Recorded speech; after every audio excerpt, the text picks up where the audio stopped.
Morning and welcome to the Core Connection. I'm Mira Rubin here with you on Enlightened World Network. And today's topic is trusting life and its unfoldment, allowing that whatever's going on here, there's a bigger picture that we don't necessarily have access to. And what does it look like to allow ourselves to participate in life, sort of holding this polarity of whatever the immediate concerns are in our lives, and also recognizing that there's a bigger picture that we don't really have the capability to even perceive. Anyway, it should be a fun conversation. Good morning, Rosalind. Welcome. It's so great to have you here with us this morning. And welcome to everybody else who's joining us. Before we get started, let's take a couple minutes to get present. So let's take a deep breath in through your nose and hold it. And imagine clean, crisp oxygen flooding your lungs, flowing into your bloodstream, nourishing all your cells, all your organs, bringing vital life energy to your body and being. And as you exhale any tension, stress, negativity, fatigue. And now let's take another deep breath in through your nose and hold it. This time, imagine brilliant, bright light lighting you up from the inside out, illuminating, electrifying, and energizing all your cells, all your molecules, your electrons, creating a brilliant beam of light and energy from your heart out into the world. And as you exhale any remaining tension, stress, negativity, fatigue. And now let's press our palms together.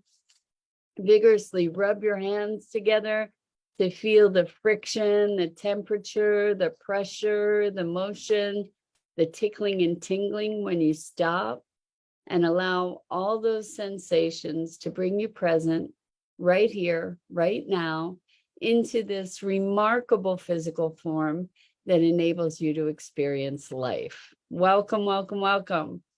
So today we're talking about trusting life. And we often encounter experiences in life that are devastating, that are difficult and challenging and heartbreaking, or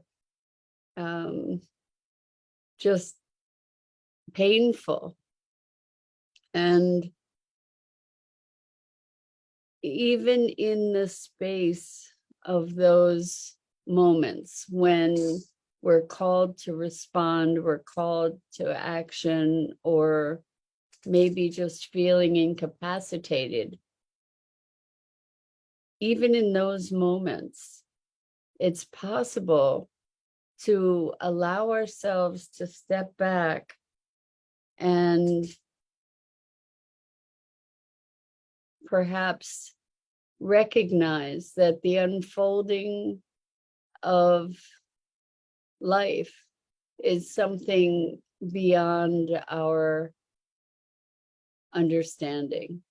And I guess this is a conversation about perspectives, because when we're in a situation, our experience is often very constrained and bounded by the impact of that experience on us personally, right? Like we're immersed in our own pain, our suffering, our reaction, our thoughts, our beliefs, looking at the circumstances. I mean, we can be looking at the climate crisis, and we could be just devastated by what's occurring and feeling like it's irreparable and that it's the end of the world. And I think that it's probably accurate to say that it's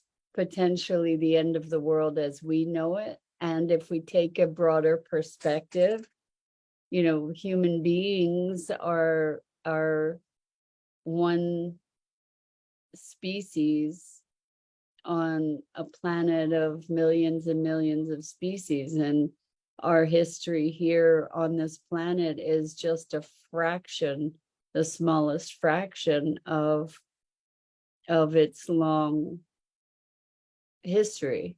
And so what I guess what we're talking about is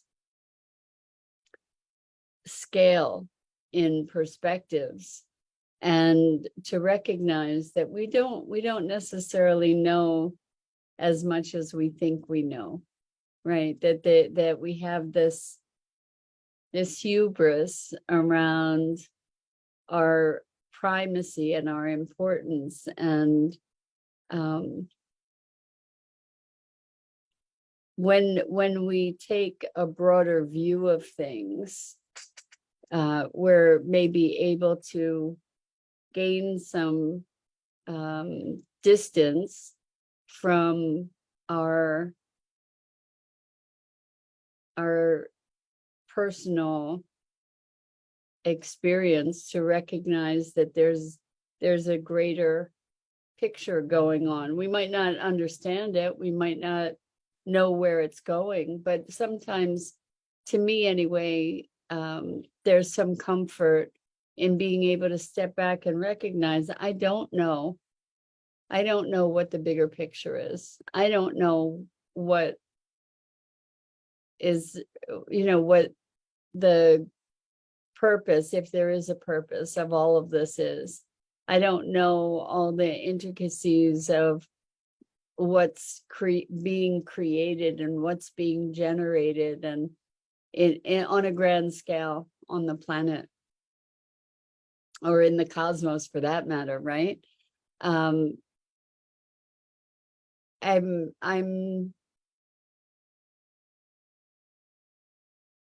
oddly comforted by that not knowing, because I can look, for instance, at what's happening on the planet with global warming. And the thing is that the planet has gone through many kinds of climatological changes over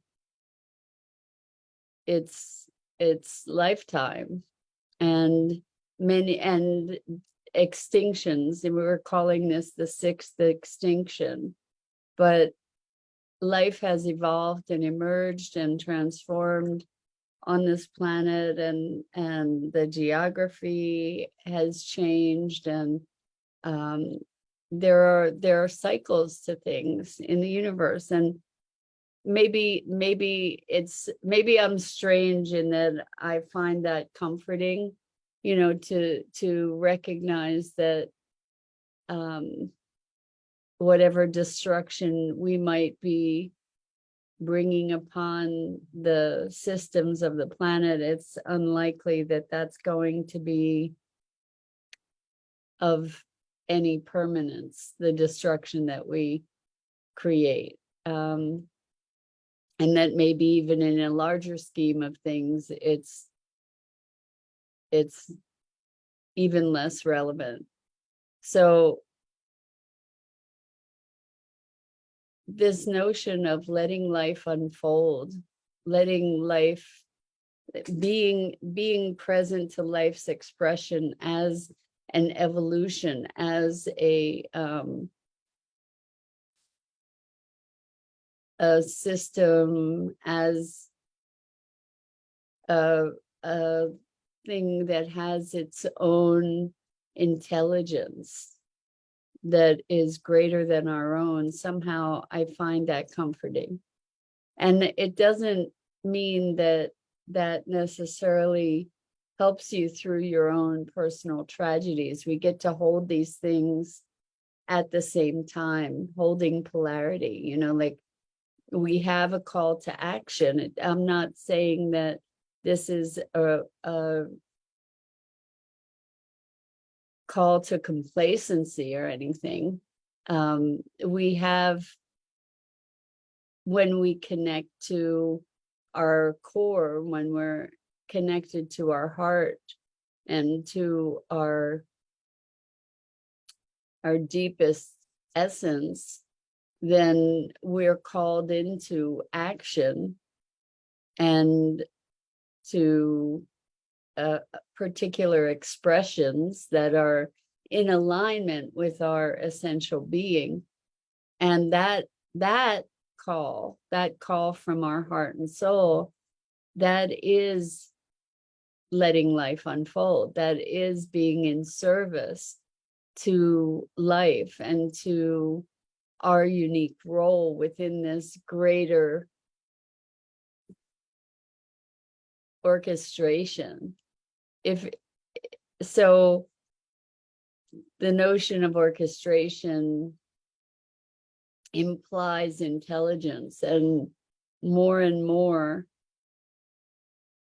as I experiment with this experience of being life expressing itself as an identity, you know, like who I am is life expressing itself through this unique vehicle. It allows me a very different perspective and experience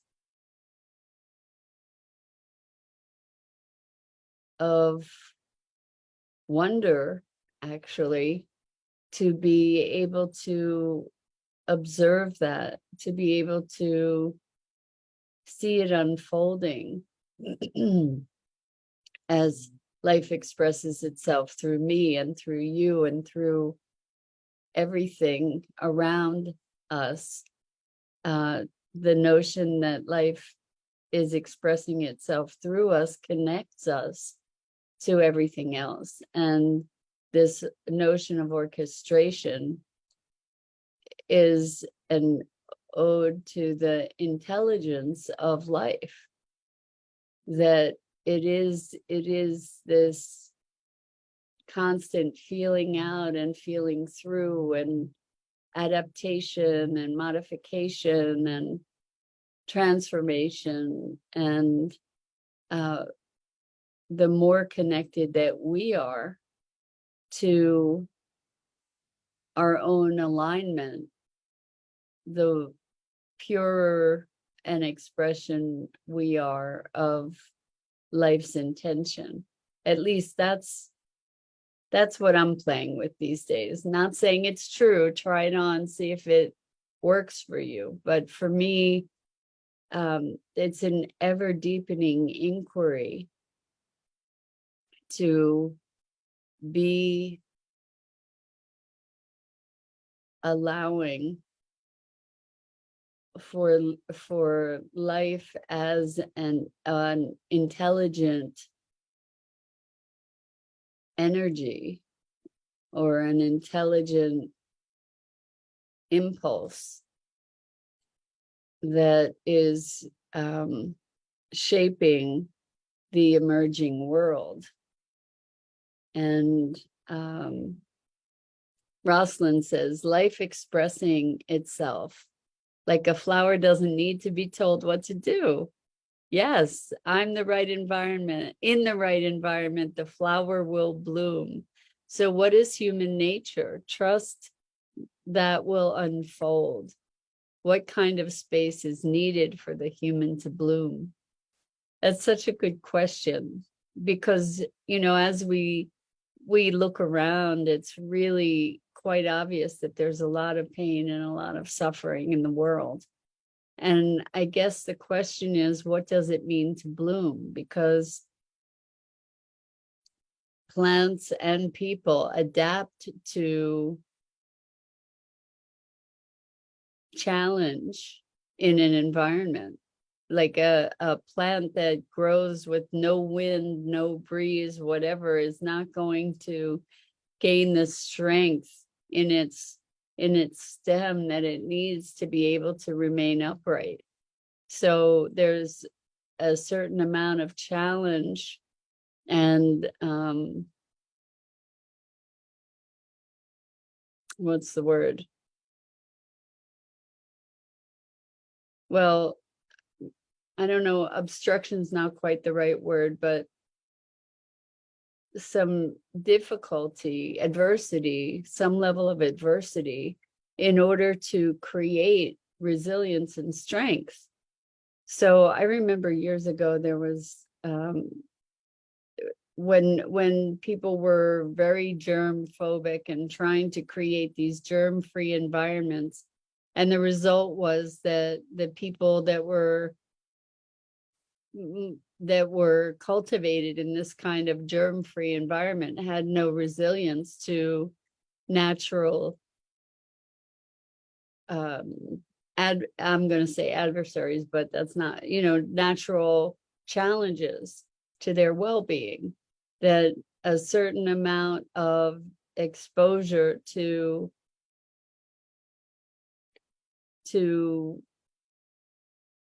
dirt or germs is something that strengthens our system. We create a resiliency.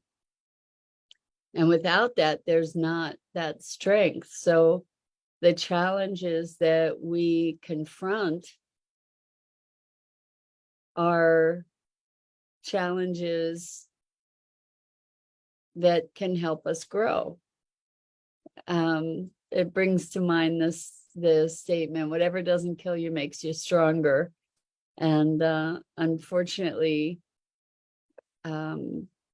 I don't know that that's the greatest way to live, but I think that there's a lot of truth to it, that we face challenges ongoingly, and if it doesn't break us, we get stronger typically, right? And so it's a matter of degree always. And even when we feel broken, we can often rise from that brokenness to a state that is transcendent, transformative. Like that, whatever it was that created that brokenness is actually the source of our strength. If we get to the other side of it. And so would we want life to eliminate those challenges, or can we recognize, when we stand back and see the bigger picture, that those challenges were essential in shaping us to be what we came here to become? And so when we're going through difficult times, if we have the ability to trust life, to trust life's unfolding, even in the midst of the pain or the anguish or despair, to allow that it's unfolding in its perfection, even if we don't understand it, there's a degree of comfort that can be had from that. At least that's my experience, that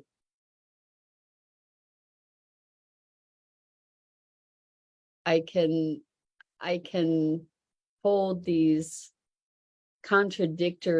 seemingly contradictory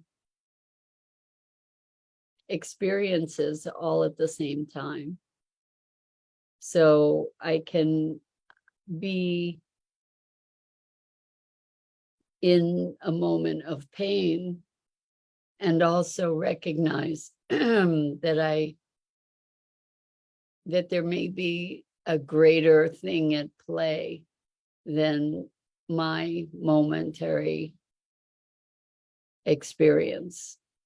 And that in our connectedness, all of those experiences are feeding the greater consciousness, the greater awareness. And as we're able to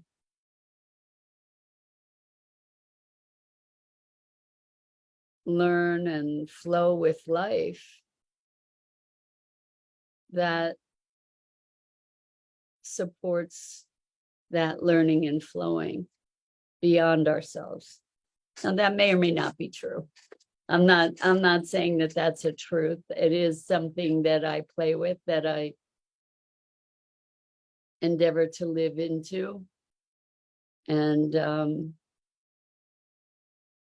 as I said, it gives me some comfort.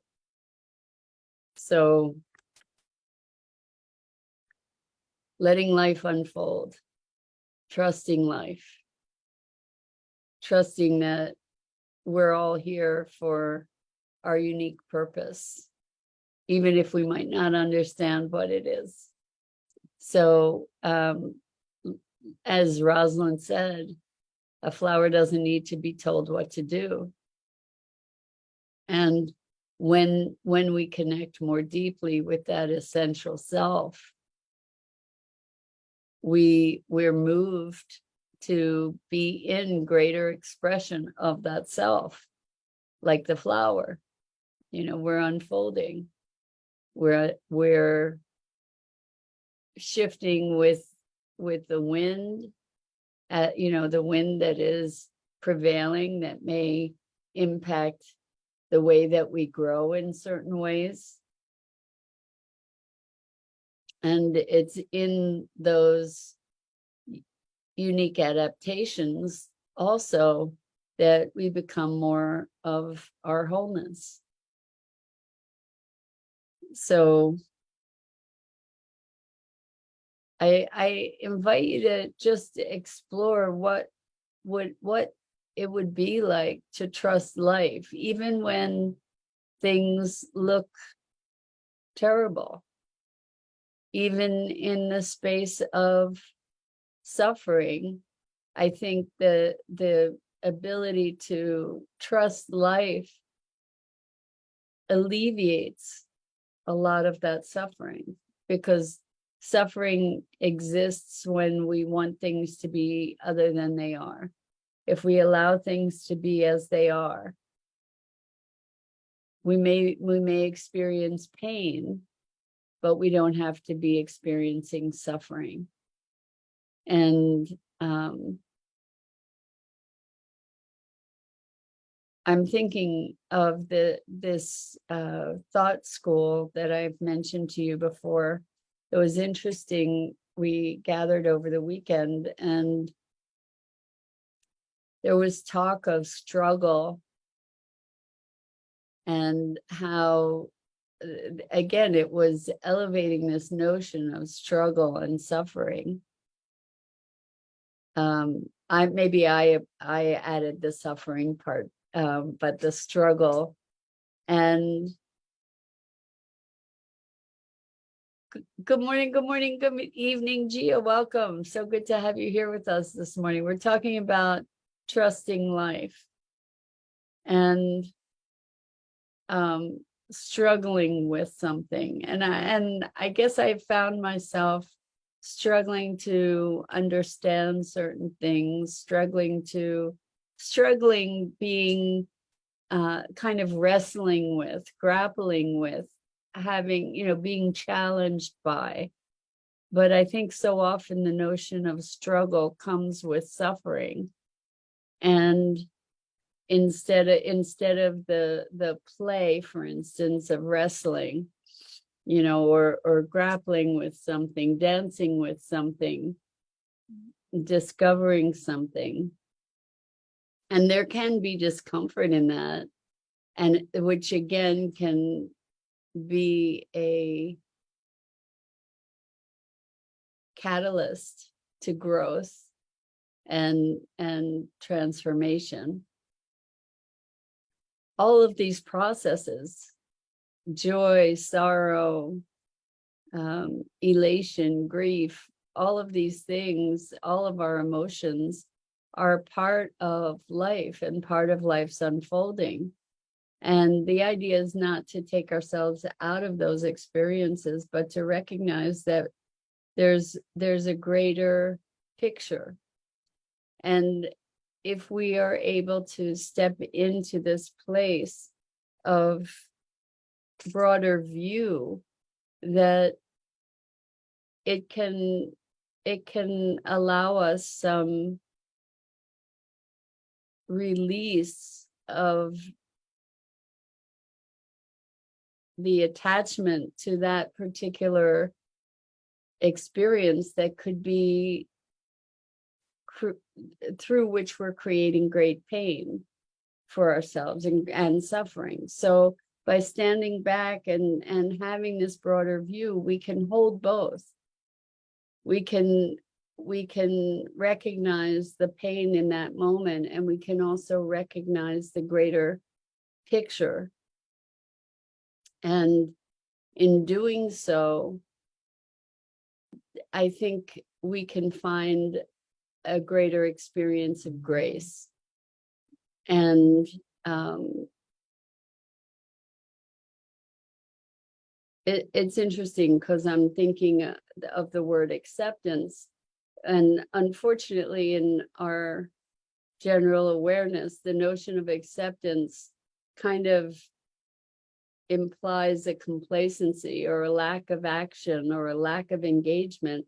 And that's not what I'm talking about. There's a paradoxical way that we can be observing ourselves in action or in engagement, and also be in engagement. And that observing of ourselves can also serve to inform the way that we're engaging, and can create this state of grace or experience of grace, I think.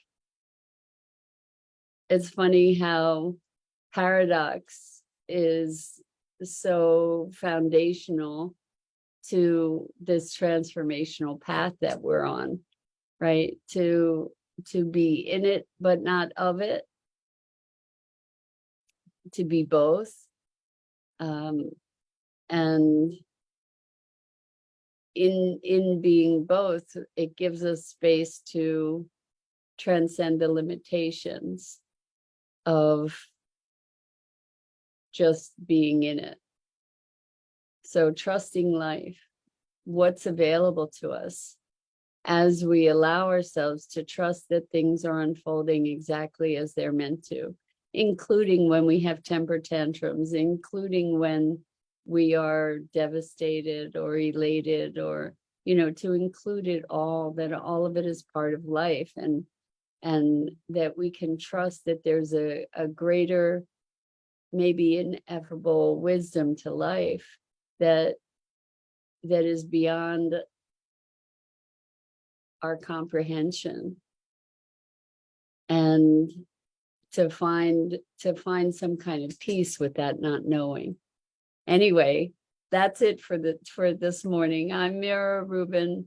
This is the Core Connection, and I go live each weekday morning here on the Enlightened World Network Facebook page and YouTube channel at 9 a.m. Eastern. And I invite you to check out the other awesome programming on Enlightened World Network and Enlightened World Living. And I am, as ever, grateful, deeply grateful to you for the opportunity to share and explore and discover together. And until next time, so much love to you.